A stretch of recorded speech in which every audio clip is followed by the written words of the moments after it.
Hey, everybody. Good afternoon. This is Doc Severson and Dave Lukas with 12-Minute Trading. Today is Monday, the 17th of April, and we've gotten apparently past tax season, Dave, and the markets are locked up tighter than a drum and don't know what to do right now. We can't seem to break out. We can't seem to sell off, and this is what we call the old high and tight. It's not a haircut. It is a pattern here in price that nobody knows. There's nobody in charge of this market right now. And it's interesting because it's almost the market's trying to price in the Fed being done, but it's not 100% sure that that's the case. What are you seeing in the charts these days? Well, you're right on high and tight. We've gone literally nowhere for 12 days. It's this giant flag that's like this across the top, just little train tracks like this, and across all the charts too. Yeah. It's not just one. It's all of them are sitting like that. That's typically bullish, right? Because we've had a change in polarity since October of last year, put in a good support level in December on the S&P around 3,800, and we've been getting to where we're making higher highs and higher lows. And we're at that point where it's really the market has to choose now, because the next step up, especially the S&P is 4,200. That's the next higher high. So are we going to finally do this, or are we going back the other way? And when we coil like this, big moves come out of that, because what happens is you get Bollinger Band squeezes. And I always say Bollinger Band, like put water in your hand and go like that, and it comes flying out of there. It's the same thing when you get the price squeeze on the Bollinger Bands. You get to this point where it just plods along, and then you get this either way, out of it. And we're getting to that same point. And we've got fully charged charts across the board, right? So this thing's going to resolve itself. It might be an earnings thing. It just needs an excuse. And it could be an unlikely excuse. It could be an earnings thing. It could be a guidance thing. We have a Tesla this week as earnings, a number of other earnings that are coming out. But we also have PCE next Friday, the 28th, right before the Fed meets the following week. So could we plot along until that PCE number comes out and the market takes its read from that and, going into the Fed, and that's what moves things? I know one thing's for certain. I don't think this can go much longer at this coiling like it's doing. And the more it coils, the more violent that move's going to be. So you're going to have to start getting real defensive until we know which way this goes, because depending on what side you're on, if it does break, it's going to get you. So it's best to let it happen and then take advantage of it. We had the same thing happening at the end of January into early February. We had the market coiling up, and it was a beautiful flag pattern. It was almost like a textbook bull flag. And then old Jimmy Bullard was like, I'm begging them to do 50 basis points, and the problem is that the following week, the market rocked a little bit, but it didn't sell off. But then the following week, I forget exactly what we had happen that following week, but it was something to do with Powell, and Powell didn't dismiss that. We had Bostic the day before Bullard, and the markets went crazy after Bostic. Then Bullard spoke and tanked everything, and then Powell came out and hit it right down the middle with the 25 talk, and basically said they were going to do 25, and that's what calmed it down, But that's an interesting thing too. You bring that up. We got 7 Fed speakers this week. Blackout periods next week. We got 7 Fed speakers this week. We've had one today so far. It hasn't really done much, but that's 7 opportunities to share something. I think the market's still calling the bluff on the Fed, but Bullard doesn't speak this week. Bostic does, but it's after hours, I think, on Thursday. So there isn't the big ones that typically move the market aren't speaking during the markets this week, which is probably helpful for the markets.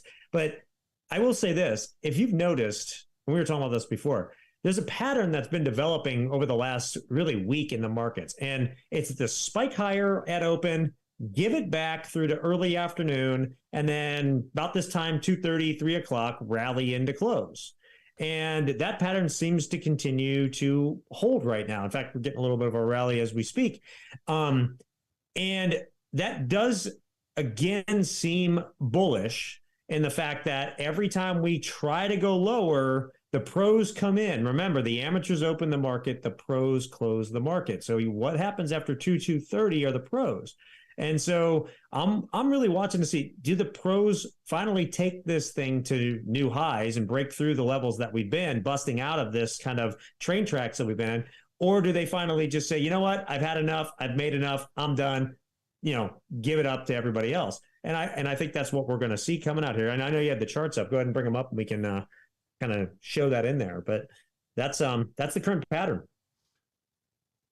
Let me bring this up here. So let's, we went through the same thing here last, no, I guess it wasn't last month. It was at the end of January, early February. We went through a same type of flag, and everybody was leaning long and expecting this to break out. I mean, this is what you typically do. I mean, there's a certain probability of a break to the upside, and it's well above 50% on a bull flag.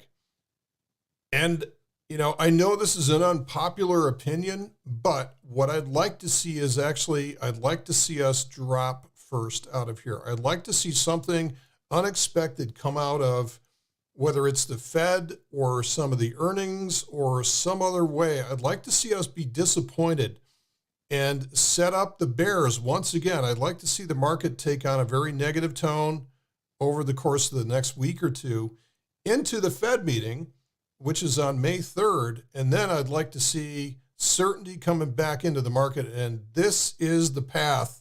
If we want to see higher prices, this is the way to do it. Sometimes you have to take a step back to go forward. I've seen this so many times this year, or over the course of the last year, where we've set up with these beautiful flag patterns, and so few of them. Look at this one here. This is unbelievable. So few of them set up with the upside breakout. We've been seeing downside breakdowns from these flag patterns so many times, right? And a lot of these have led to, or we've gotten some of these that have just been a false breakout and ultimately went lower. So I almost don't want us to change that. I mean, that would be very, very important if we did break above 4,200 on this one. But my sense is that it would probably get hauled back down in some way, because I just don't know that we're negative enough right now. So literally, we have to climb the wall of worry. We've got to find a way to get markets to be so negative that everybody has given up on this thing. I thought we were there like a month ago, but we've sort of, flipped back positive again. Sometimes markets have to take a step back to go higher, though. That's very healthy to do too. Yeah, it is. And that's what you like to see. You don't want to go parabolic because you come crashing down just as fast as you went back up. And so it's actually healthy to kind of grind up higher, little step back, grind higher, little step back. That's the type of bull market you really want. It's great to trade those. It's great to, your volatility is lower, although you on those spikes down, you get that volatility to come back in. So it's great entry points then. But it's that grinding higher market is just, it's a lot easier to sell against. And you don't have these whipsaw crazy swings like we were seeing maybe like just a couple of weeks ago, where you'd have like 50 points up one day in the S&P, 50 points down the next, and all of that, right? Right now we've been relatively, very, very small range, but that has been uncharacteristic for the way this market has moved, so far this year, right? So that's the interesting thing. And I think you're showing, there's some gaps to fill, I think, still out there too. So, this is, like I'm not completely freaked out about gaps or anything like that. And I'm not so stubborn as to think that all gaps must be filled, because certainly we had our fair share back in 2009, and any other significant market bottom is always going to feature gaps, gap and go. But these short-term gaps, there's even some little ones over here as well too. These serve as targets. So again, the best explanation that I've heard of this is that imagine that you're out in the desert and you can see nothing else but sand, but way in the distance, you see a little red flag that pops out of the sand, and you're like, hey, what is that? Well, you're going to go over there and you're going to investigate that. And this is what happens with markets and gaps as well too, because everybody can see them. Everybody can see a gap, and it turns out to be a target. So for us to go all the way back down to 4,000, that would be actually the 50% fib of this entire swing as well, too. That would almost be a textbook place for this thing to bounce from as well. And the only type of thing I could see to do that would be something around the Fed meeting. Oh, yeah, absolutely. I mean, I don't think earnings misses will be enough to drop it like that. It's going to take the Fed. And you can see, like right now, we just started that, 240? We just started that rally spike in the markets.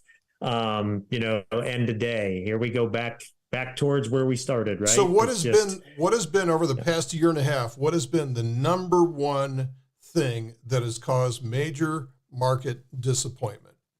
By far, the number one thing, major market disappointment.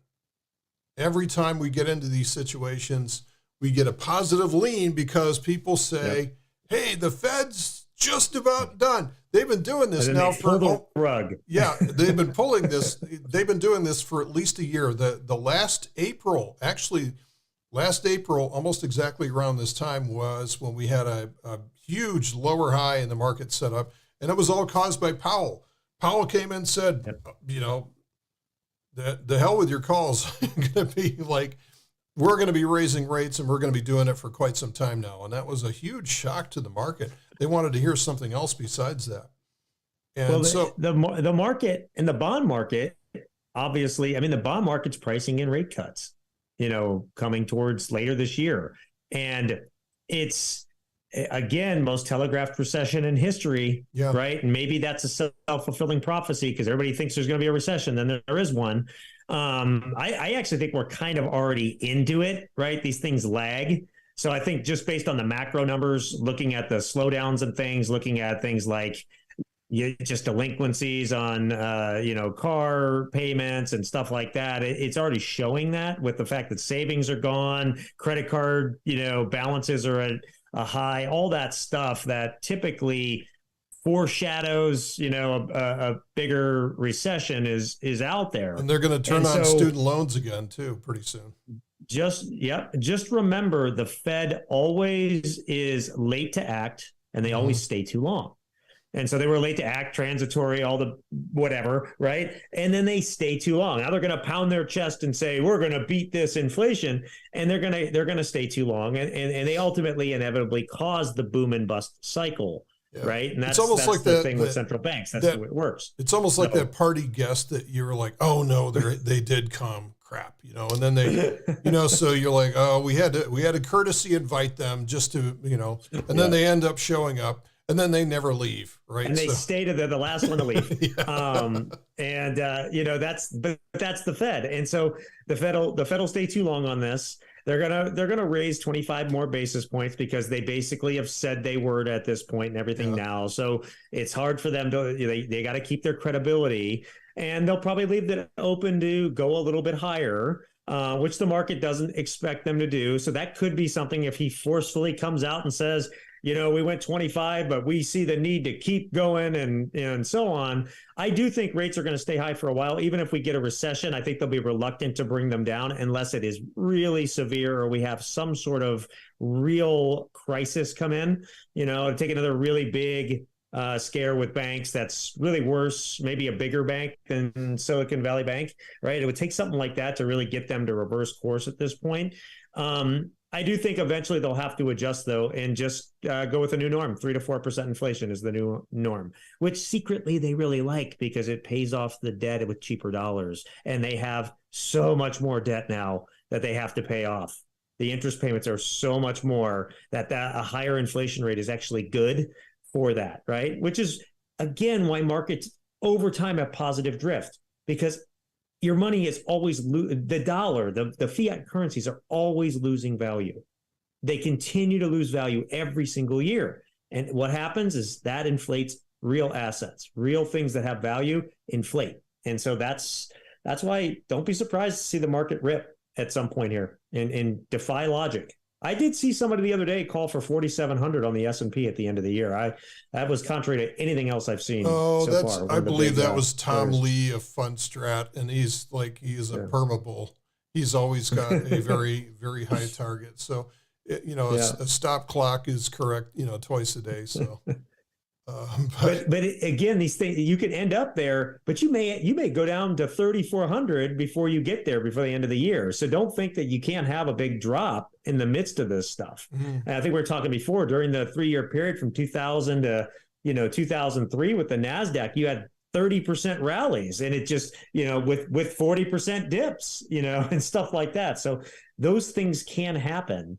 The data miners, though, are saying that we have been off the bottom now. We have never been this far above the 200-day moving average for this long and still fell back into a bear.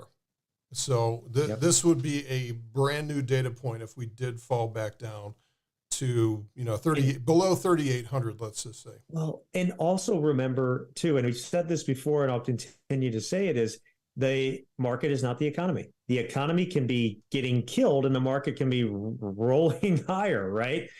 We saw that during COVID. We shut down everything, and yet the market's ripped higher. Why? Because we had a very accommodative Fed to that, right? And free money flowing. Remember, our government's in U.S. is still printing money left and right, hand over fist, right? And that's, you got to be ticking the Fed off. Powell's got to be beside himself, because everything he does, they come out another $1 trillion bill and just fuel that fire. It's basically they're combating themselves. And so, if there's another crisis, what do you think the government's going to do? You think they're going to stop spending money? No, they'll probably come up with some relief package and, funnel more money in, right? So, a recession actually could help the markets go higher. That's our current pattern that we've been in since COVID, right? So it's it's definitely, to bring it home though, we're definitely on the cusp of a bigger breakout move. Either direction, it'll be a trend into, I think, through May, towards the back half of May. And then we're going to get that debt ceiling fight, and that's going to go down to the wire, and it's going to cause all kinds of turmoil up and down in the market. You'll get a very choppy, nasty market that probably doesn't go anywhere for a couple of weeks, but it feels like it's falling apart. And, oh, by the way, those of you that are joining us live, welcome aboard. Thank you for taking the time out of your day to join us here today. Or also, if you're watching live on a replay at home, welcome aboard. Glad to have you here, even if it's a delayed watch. That's great. So if there's any questions, for those of you that are live, if there's any questions you want to pop into the room while we're still here, please just chat into the room. And if you're watching this on a replay, if you want to send a question in for the next time that we do this, which I believe is going to be next Monday, assuming you get back from Texas in one piece. I have Ironman Texas this weekend, but yes, I should be in one piece, should be good. So looking forward to the first race of the year. Let me go to the charts here and let's bring up some stuff here. So let's look at the 3 time frames. I think that maybe we end with that because I think it's important for everybody to see. And if anybody has any questions in the meantime, go ahead. Bring this up here. This is Friday where we ripped to the upside, and then to your point, we immediately dumped and pretty much all day. But what made this different was the late day jump back up into the range.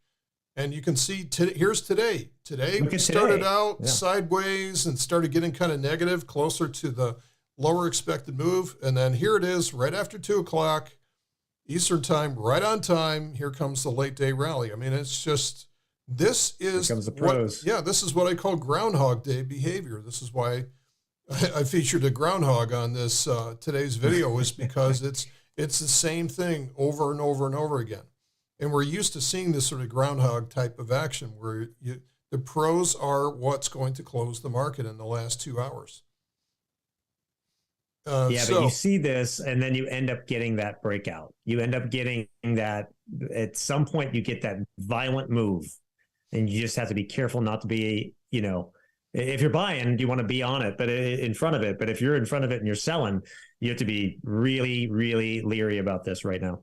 I'm going to do you one better here. I'm going to go out to the 4-pane fractal chart. So this is... look at you. Yeah, from left to right, this is monthly, weekly chart. This is the daily. And then if you take the 6.5 hours, which is the cash market, and if you divide that by 5, you're going to get a 78-minute chart. So you can use this differently. A lot of people just use like an hourly chart, or I know that you Dave, use a 4-hour chart quite a bit. And so this is all I'm doing is just following this family of time frames, and each of these is subdivided by 5. But we did on Friday, when this is one way that we can adapt to these strategies. On Friday, we had actually a 78-minute exhaustion up here. And so in my trading room, we said, hey, we got a window of opportunity here. This is a very aggressive trade, so please don't do this as your very first one.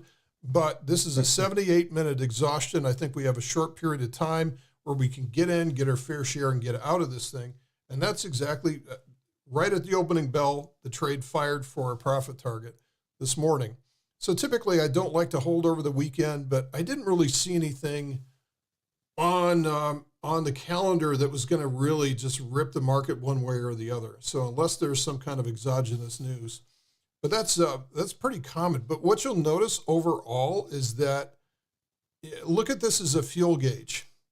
So full is up here, and this is empty. This is our choppiness index, or what we call the fractal energy. And so each one of these is full across the board. And this is very rare for this to occur for any length of time.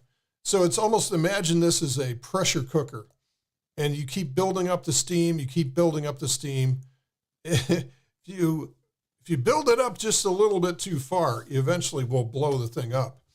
And so one way or another, this is where we get these moves that just rip, and it could go in either direction from here. But range expansion like this leads to range contraction, and range contraction builds up energy for the next move. And that all that potential energy gets transferred into kinetic, which means a trend. So we're looking for a big move out of here. We just don't know which way it is. We don't know what's going to cause the catalyst, but it's coming. And markets move from the inside out.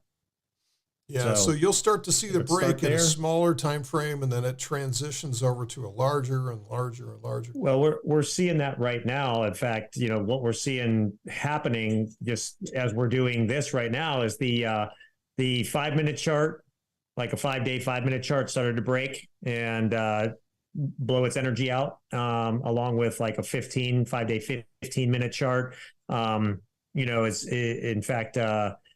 I've been watching for the hourly charts, because the hourly charts, if you go to like a 10-day hourly chart right now, you'll see that it's just tipping over and starting to release its energy. Basically, what we've seen all day is charging up of the hourly chart. And so the 10-day hourly chart's now starting to break. So this could be the beginning potentially of that rally busting out, right? We've got some ways to go. We need to see SPX get over 4150 and hold it, and then 4200. NASDAQ 13100 right on the NDX. That's going to be a level to watch for really getting above and closing and holding. But the hourly charts have the energy to go there if they want to at this point. So, but we've only got an hour left for today. So it's just, it won't be able to do it all today, right? Yeah, and that's kind of, again, this has been a very bifurcated market. So the Russell's not really been playing along. So these are all the small cap banks and energy companies and all these kind of things that are being affected by what's happening. But if these small caps are going to lead the charge, then we could actually have that breakout to the upside. But again, this could go either way. This could set up as a lower high and then dive down. This whole thing is a textbook bear flag on the weekly chart. The Russell's had a lot of trouble getting back above 1800 and holding it. So that's kind of the key with that one. Although the last few days or so, and today it's leading the rally. Percentage wise, it's up higher than anybody else. And it's actually been positive all day, where the other indices have been negative, right? So sometimes the Russell moves ahead of the others. It's definitely due. It's been on the lower Bollinger Band on the monthly chart for a while. It's come off of that, and it's got the monthly energy is just the highest I've ever seen charged. So when that finally releases, you're looking at, another year's worth of trend on that thing. So it's definitely, you can see it. What is it? 65 right there on the left side. on the monthly. Oh, So yeah. that monthly chart is just Big time. about as high as it's been in, Big 5 time. years, 6 years. Yeah, no shortage. Hey, Dave, you got a question coming in from Yeah, I see Ken. that. I see Ken has a question. Hey, Ken. Hey, thanks for the question on that, and love to have you on trial of things. So you're asking about when I'm selling calls, like at the top of the Bollinger Bands with an exhausted, or coiled fractal energy. Do I have a defense? Yes, I do. I have got my 15% rule, where I take 15% of the credit that I got, and I abide at a specific level in between my expiration date.